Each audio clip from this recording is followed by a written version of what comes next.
So the year is 2017. I'm a senior in college. I went to Georgetown University, so I was down in Washington, D.C. And my life looked a lot like this. I would wake up, I would go to class, I would then go squirrel away in the library for very late, doing all of my coursework, writing papers, working on my senior thesis, what have you. And, you know, when it came to the night sometimes, then I would go home, meet up with my roommates, have a couple of drinks, go out to the bars, stay out until 4 a.m., come back, go to bed, and then I would wake up at 6 a.m. for my workout class. And like this was what I did. I would basically not sleep. I would stay up all day and much late into the night doing my schoolwork, and then I would, go out to socialize with my friends. And that was my reality then. My reality now looks a lot different from that.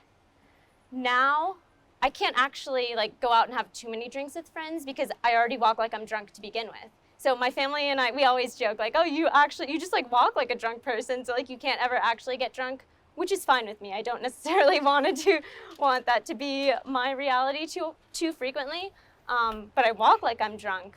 I suffer from bad neurofatigue, so I get tired much easily. I can't stay up late without a warning or knowing, oh, I'm gonna have a late night, and I can't do too many late nights in a row because it really gets to me. I also have crippling anxiety, which I never used to have before, which is a huge thing that now I have to deal with. I lack a lot of the skills that I once took for granted. For example, planning and organizational skills, my memory. I was traveling to visit one of my friends down in Atlanta. So I had packed up a little overnight backpack. I live in New Jersey. So I packed up my little overnight backpack, took the Uber to Newark. I then went in, checked into my flight and everything, and I realized I forgot my backpack in the Uber that I was literally just in. Who forgets their back? The one thing you're supposed to remember, and I forgot it. Anyways, luckily for me, I really hit it off with my Uber driver. I had his business card, so I was prepared. So I gave him a call, and he was a Spanish speaker like me, so we had a lot in common. And I called him, and he picked up, and he's like, "Oh, you left your backpack. I'm actually on my way. I'm driving out to Long Island right now. I can't come give it to you."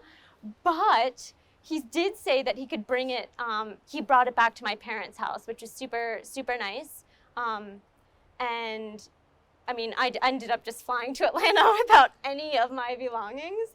But see, stuff like that I never used to have to worry about, right? Who forgets their backpack? The literal one thing you have to remember on the plane, and I forgot it. I have many, many examples of that, but that's not the point. The point is, yes, having had a brain injury, yes, I have to deal with a lot more issues and problems than I had to deal with before my injury. But I also have a lot of great things in my life that have come as a result of this.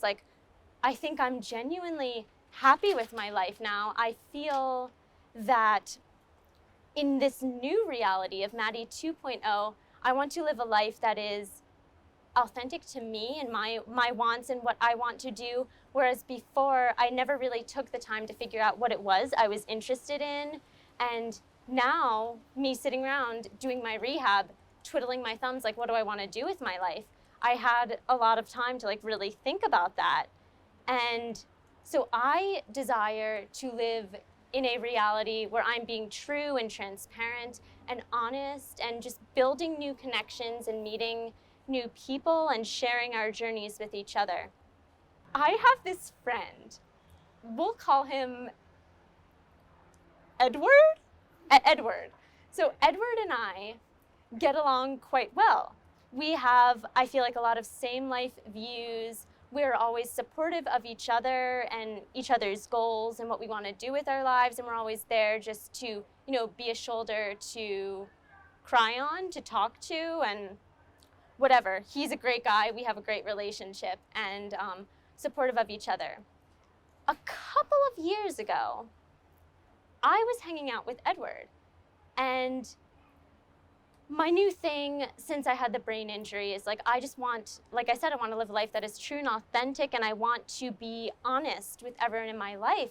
And it had like previously crossed my mind, like, Edward and I, we get along so well, like, we're such good friends. Like, what if this was something more than just us being friends? I didn't necessarily, no, I know what you're thinking, you're probably like, what the heck? I didn't necessarily know if like I wanted it to be anything more, but it crossed my mind, and I have no filter after the brain injury. So therefore I thought I have to put it out there. I had to tell him.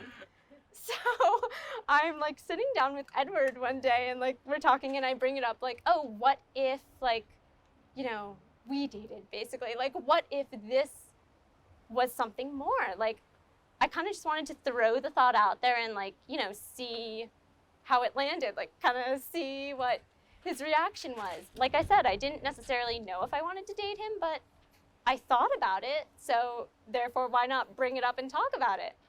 What ensued was a very real and honest conversation about expectations, our goals in life, and while we didn't end up dating as a result of that, I mean, it turns out he's hyper-focused on himself and like not really looking at that right now, which is like totally fine. I am focusing on myself too, I guess.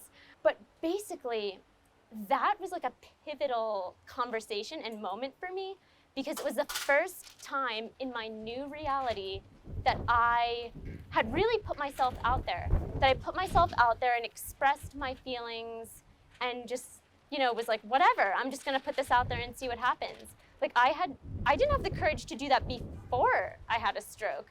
And like, I just decided one day, like, you know what, I'm just gonna do it. I'm just gonna tell him and we're gonna see what happens. In this new Maddi 2.0 reality, like I said, I no longer have any time or patience for just like beating around the bush, if that makes sense, or like just avoiding specific topics of conversation because like maybe it's a little hard or challenging to talk about. Like, I just don't care anymore. I literally don't care. Like, I'd rather just put all the thoughts out there, everything out there, and see like, you know, what happens. Like, that's just the new me, that's the new reality. Kind of like what Saba was just saying, like our reality is essentially made up, you know? Our reality is whatever we make it. In my reality, I'm trying to just be me, whatever that means, and that can change. And me, I am evolving constantly. So I'm just trying to live a life where I am staying genuine and true to myself and, you know, pursuing interests that are appealing to me. Thank you. Like what I did that was super helpful is when I was kind of just going through my cognitive and physical whatever rehab, like I really set aside time to like sit down with myself and be like, okay, Maddi, this is the first time that you don't have like any real obligations. Like I wasn't working a job at that time. Like I wasn't a student anymore. Like, what do you actually want to do? I had a job lined up for when I had graduated from college, but I ended up not doing it. And it was just like, I got a job, I'm gonna take it. It wasn't anything that I was like necessarily interested in, but I was like, I just need to get a job. Taking the time to like conduct like a little inventory on like what my interests are and like thinking what is it that I want to be doing? Like I didn't know. I had to really do some internal investigation to find that out. I feel like it's about figuring out what your priorities are, where your values lie, and where were you going to draw the line in the sand? Exactly. I mentioned about how I did like that inventory when like I was trying to figure out what I was interested in. I had a job when I graduated college, and it was going to be in like technology sales. Nothing I was passionate about, but like I said, I just felt the pressure to get a job and like see, you know, take it from there, just like everyone else. But I've always deep down kind of been like, I want to be in fashion. But I had no experience. So like, who was ever going to hire me when I had no experience in the industry? Right after I had this stroke, I took a lot of time to just like start having conversations with people in the industry. I started building a network, collecting these stories, put them into my first book, which is called Fashion Forward: How Today's Culture Shapes Tomorrow's Fashion.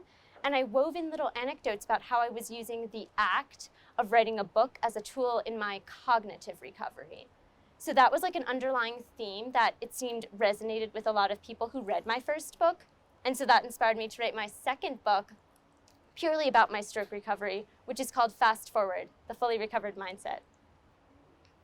I love that. Well done. Super impressive. I think the first thing that comes to mind is like, never pass judgment. Never pass judgment on other people. Like that's what I definitely like, I mean, I'm still guilty of like doing that too. But I think that I would tell people like always stay open-minded and like just never judge anyone else, because you don't know where everyone else is coming from. You don't know what other people's stories are. And I don't know, like, I don't know why this is the example that's coming to mind, but like me walking down the street, I was just telling someone about this like a couple of, like maybe an hour or so ago, like walking down the street, I got stopped on the street by a literal stranger who said, "What happened to your leg?" Because they saw me, I was like wearing a dress or something too, and I was wearing this on my leg, and they were like, I was like, what makes you think a literal stranger has the right to like ask me? I don't know. Anyways, that's another story. But that is an example to show that like, I would say to someone who is more able-bodied, like stay open-minded about it and like do not judge other people, like I was saying, because you don't know what other people are going through. And I mean, I feel like we say this all the time and it's like hard to remember, but yeah, I hope that answers it. Yes. Keeping an open mind.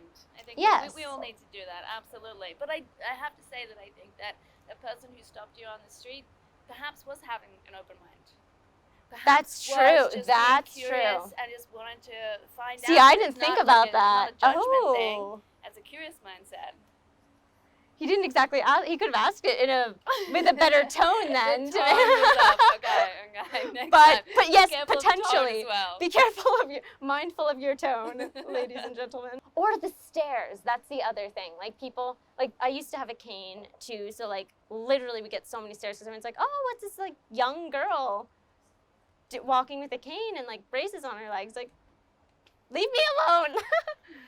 You know, I don't know. Yeah. Sorry, I get angry at people when they do that. Honestly, sometimes when that happens to me, I'll just be like, I had a stroke, and leave it at that. Like, nope, we're done. I had a stroke. Goodbye. And then they're like, oh no. I'm like, just stop. If people want to know what is the best way to understand and get to know the experience so that it doesn't come across as being judgmental. I don't know. That's a good question, because in a lot of ways, I think that I don't often just like off the bat like open a conversation with someone as like telling them about having had a stroke, like random side note, but about like back to the whole like dating thing I was talking about earlier. I recently had an experience where I met someone, we like later went on some dates, but like in our first couple of like meetings, it didn't even come up that I had a stroke. And like that was interesting for me because I've never like really had too many times where like I'm meeting someone for the first time and like right off the bat we were talking about like my work, where I live. Like I'm on a board of directors, so we were talking about the nonprofit that I am on the board for, and like all this other stuff within my identity, but like the stroke didn't come up. And like that was really cool to me because as like people, all of us, we have so many different sides of our identity, and like whether you had a brain injury or not, like that doesn't define you. And that's something I've learned. Like, yes, it may like play a part in your identity and like influence you and who you are, the person you become, but it took me a while to really believe that like that's not the sole defining thing. I thought people will never be able to see beyond the fact that I had a stroke, that like I walk with a limp, or that like my arm doesn't work that well. Like people will never be able to see me as more than that. It's a lie. It's literally a lie. Like you can do and be whoever you want to be, and your brain injury just makes you so much stronger and more resilient. And that's what I've learned. I love that.